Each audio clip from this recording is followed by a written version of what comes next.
প্রতি বছরে নাই এবছরেও 12ই জানুয়ারি একটি পিকনিকের আয়োজন করা হয়েছিল। সমস্ত ছাত্রছাত্রী এবং কিছু পুরনো ছাত্রছাত্রী এখানে অংশগ্রহণ করেছিল এবং যেখানে ছাত্রছাত্রীদের মধ্যে অনেক উৎসাহ উদ্দীপনার সঙ্গে এই সারাদিন উদযাপন করতে দেখা গেছে, যেখানে খাওয়া দাওয়া ছিল এবং ফটো সেশন ছিল, নাচ গান ছিল এবং একে অপরের সঙ্গে আলোচনা এবং গ্রুপ ডিসকাশন ছিল। যাই হোক, এই পিকনিকে যারা অংশগ্রহণ করেছিল তাদের মধ্যে কিছু নতুন ছাত্রছাত্রী ছিল এবং যারা সম্প্রতি চাকরি পেয়েছে পুরনো ছাত্রছাত্রী এবং তাদেরকে ডাকা হয়েছিল।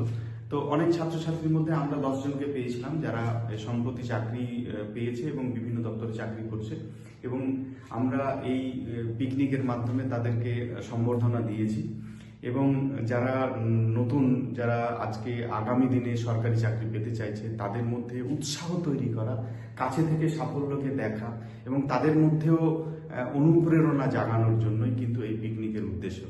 তো যারা নতুন, যারা কাছে থেকে সাফল্যকে দেখলো তাদের মধ্যেও একেবারে টার্গেট ফিক্সড করে দেওয়া যে এই 2025 সালে তাকে সরকারি চাকরি পেতেই হবে এবং আগামী বছর তারা যেন সম্বর্ধিত হয়, অর্থাৎ আগামী বছর তারাও এইভাবে সিনিয়রদের মতো সম্বর্ধিত হবে এবং সেই প্রত্যাশা, সেই টার্গেট ফিক্সড করে সারাদিন ধরে উৎসাহ উদ্দীপনার সঙ্গে দিনটিকে পালন করা হয়েছে।